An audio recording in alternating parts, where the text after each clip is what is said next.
Hello everyone. So last video को continue करते हुए हम आज आगे बढ़ेंगे, जहाँ पे हमने जाना था कि ई कोलाई के सैंपल में थियोरेटिकली हमें पता था कि इसमें 3 टाइप्स के ई कोलाई हैं, जिसमें से नॉन ट्रांसफॉर्मेंट और non recombinants they are not required as they do not consist of gene of interest, so they will not provide us the desired product. हमें सिर्फ रिकम्बिनेंट चाहिए क्योंकि it consist of gene of interest which help in obtaining the desired product. तो चलिए आज की इस video में जानते हैं वो कौन से मेथड्स हैं जिससे हम इन्हें सेपरेट करते हैं। As you can see here कि 2026 में जो है HP बोर्ड 12th में ये क्वेश्चन आया हुआ भी है इस टॉपिक से, जहाँ पूछा है why selection of recombinants due to inactivation of antibiotics is a cumbersome procedure. तो चलिए जी आज के टॉपिक को हम शुरू करते हैं, जहाँ पर हम जानेंगे कि how to differentiate between transformants and non transformants and recombinants and non recombinants. So the first method is inactivation of antibiotic resistance gene and second is on the basis of ability to produce color। तो ये दो processes है जिससे हम differentiate कर सकते हैं रिकम्बिनेंट्स, non रिकम्बिनेंट्स या फिर आपके ट्रांसफॉर्मेंट्स और नॉन ट्रांसफॉर्मेंट्स को। We will start with the first method which is inactivation of antibiotic resistance gene। तो फर्स्ट मेथड जो है ये थोड़ा सा क्यूबर सम प्रोसेस होता है। क्यूबर सम मीन्स डिफ़िकल्ट।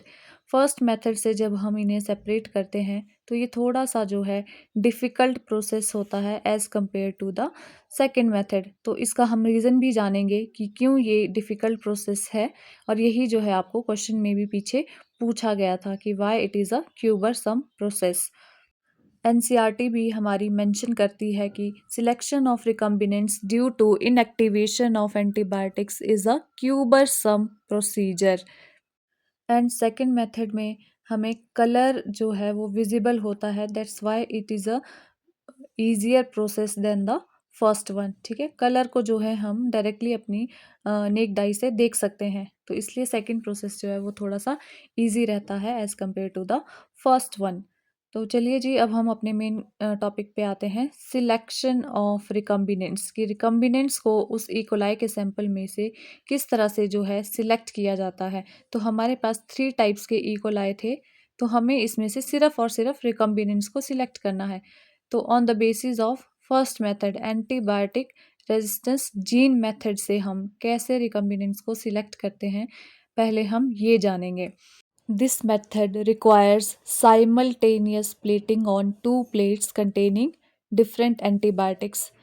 यहाँ पे हमें 2 डिफरेंट प्लेट्स लेनी होती हैं एक साथ। ठीक है, एक प्लेट में हमारे पास है एम्पीसिलिन एंटीबायोटिक और दूसरी प्लेट में हमारे पास है टेट्रासाइक्लिन एंटीबायोटिक। इस टॉपिक को हम एक टेबल की हेल्प से समझेंगे।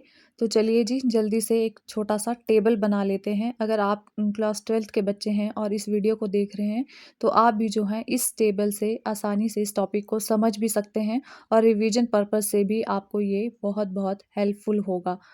करेक्ट, क्योंकि इसमें आपके टर्म्स भी हैं, डायग्राम्स भी हैं, तो आपको कॉन्सेप्ट क्लैरिटी भी हो जाएगी और साथ में जो है रिवीजन के लिए भी आपको ये बहुत ज़्यादा हेल्पफुल होगा। सिर्फ ये टेबल, इसके अलावा आपको और कोई भी बुक से जो है पढ़ने की ज़रूरत नहीं पड़ेगी अगर आप ये कर लेते हैं तो।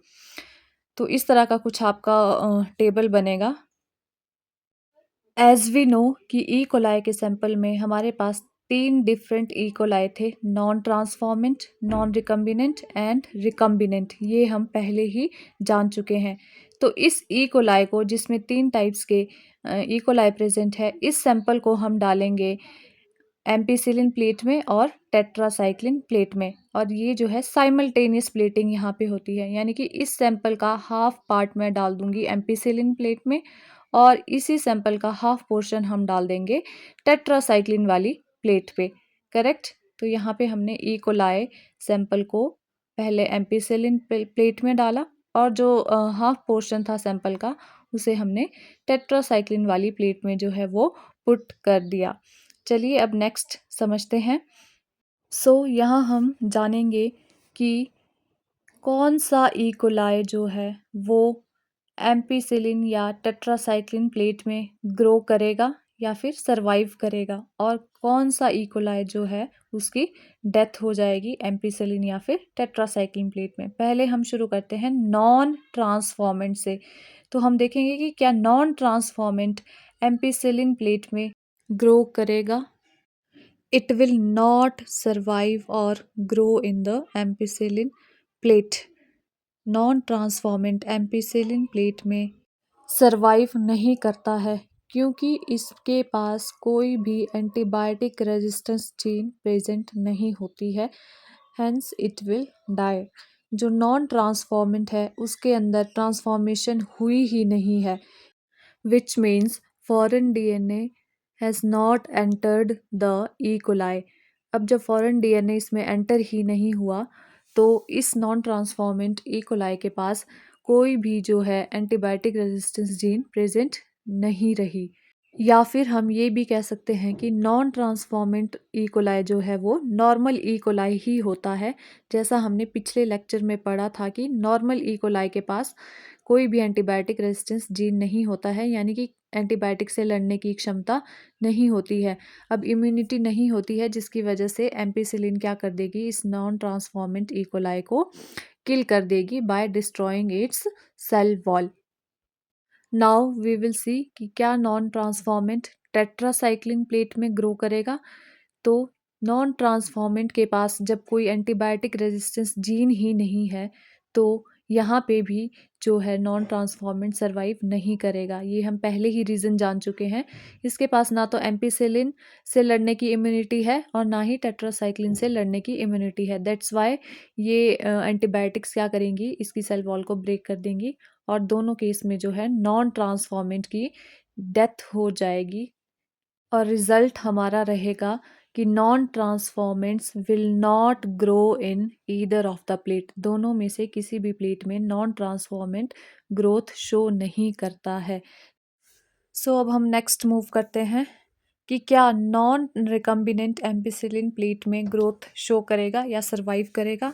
तो नॉन रिकम्बिनेंट आपका एम्पिसिलिन प्लेट में सरवाइव करता है क्योंकि इसके पास एंटीबायोटिक्स के अगेंस्ट रेजिस्टेंस प्रेजेंट है या फिर इम्यूनिटी प्रेजेंट है, और साथ ही साथ ये टेट्रासाइक्लिन प्लेट में भी ग्रोथ शो करता है। रीज़न सेम ही रहेगा क्योंकि नॉन रिकम्बिनेंट ट्रांसफॉर्मेंट के पास एम्पिसिलिन और टेट्रासाइक्लिन दोनों से लड़ने की जो है इम्यूनिटी प्रेजेंट है, जिसकी वजह से ये एंटीबायोटिक्स इसको किल नहीं कर पाती हैं। बिकॉज नॉन ट्रांसफॉर्मेंट में वो फॉरेन डीएनए एंटर हुआ था जिसके पास दोनों एम्पिसिलिन और टेट्रासाइक्लिन के अगेंस्ट रेजिस्टेंस जीन प्रेजेंट थी। That's why it will survive in both the plates. और इसे हम जो है यहाँ पे एक बार एनसीईआरटी में भी इसके रिजल्ट को देखेंगे तो यहाँ पे भी मेंशन किया गया है जो नॉन रिकम्बिनेंट्स हैं। Non recombinants grow on the medium containing both the antibiotics. सो अब लास्ट देख लेते हैं विच आर ट्रांसफॉर्मेंट रिकम्बिनेंट्स। तो क्या रिकम्बिनेंट्स आपका एम्पिसिलिन प्लेट में ग्रोथ शो करेगा। तो देखिए yes it will survive in the ampicillin plate. क्यों, क्योंकि रिकम्बिनेंट के पास जो फॉरेन डीएनए एंटर हुआ है उसमें रिकम्बिनेंट डीएनए है। इसके पास एम्पिसिलिन के अगेंस्ट रेजिस्टेंस जीन तो है बट टेट्रासाइक्लिन के अगेंस्ट कोई रेजिस्टेंस जीन नहीं है। अब एम्पिसिलिन से ये लड़ सकता है, इसलिए ये एम्पिसिलिन प्लेट में जो है सरवाइव कर जाएगा। तो मैं रीज़न यहाँ पे साथ में ही लिख रही हूँ ताकि इस एक टेबल से ही जो है आपको पूरी क्लैरिटी कॉन्सेप्ट की हो जाए। All right, recombinants will survive in the plate containing ampicillin. अब नेक्स्ट देखते हैं क्या रिकम्बिनेंट आपका टेट्रासाइक्लिन वाली प्लेट में ग्रो करेगा। तो टेट्रासाइक्लिन वाली प्लेट में रिकम्बिनेंट्स ग्रोथ शो नहीं करते। क्यों, क्योंकि इस रिकम्बिनेंट के पास टेट्रासाइक्लिन के अगेंस्ट लड़ने की इम्यूनिटी नहीं है। क्योंकि टेट्रासाइक्लिन के प्लेस पे हमने पिछले लेक्चर में स्टडी किया था कि क्या हो गया था, टेट्रासाइक्लिन जीन को रिमूव करके वहाँ पे foreign DNA gene of interest जो है एंटर हो चुकी थी। इस जीन ऑफ इंटरेस्ट से ही तो हमें डिज़ायर प्रोडक्ट मिलने वाला है। तो that's why this recombinant will die in the tetracycline plate as it do not consist resistance against tetracycline. So final result is recombinants only grow in ampicillin plate but not on the tetracycline plate. और ये process क्यूबरसम या फिर difficult इसलिए है क्योंकि इसमें हमें simultaneously plating करना पड़ता है, मतलब एक सेम टाइम पे दोनों प्लेट्स पे जो है सैंपल को पुट करना पड़ता है और साथ ही रिज़ल्ट जो है हमें नेक्ड आई से विजिबल नहीं होते हैं। That's why it is quite difficult process to select the recombinants by antibiotic resistance gene method. ठीक है, तो यहाँ पे हमें इसका आंसर भी मिल गया कि क्यों ये प्रोसेस जो है डिफ़िकल्ट रहता है। यहाँ पे आप एनसीईआरटी में भी देखिए, यहाँ पे आंसर दिया हुआ है because it require simultaneous plating on to plates having different antibiotics, और दूसरा ये है कि रिजल्ट नेक्ड आई से विजिबल नहीं होता है। तो ये 3 कंक्लूजन आप ज़रूर याद रखिएगा, ये तीनों कंक्लूजन बहुत इंपॉर्टेंट है। Non transformant not grow in either of plate, non recombinant will grow in both the plates, correct, and finally recombinants grow only in the ampicillin plate but not in the tetracycline plate. इन conclusion से ही बहुत से NEET point of view से questions बनते हैं, multiple choice question जो रहते हैं हमारे। अगर आपको कॉन्सेप्ट क्लैरिटी होगी तो you will be able to solve any type of question from this concept. तो चलिए अब इसके बाद हमारे पास लास्ट मेथड रहता है विच इज़ कि कलर के बेसिस पे जो है हम कैसे सेपरेट करते हैं। उसके लिए मैं एक नया वीडियो बनाऊंगी तो उसमें हम समझेंगे। Thank you so much for watching, till then keep learning.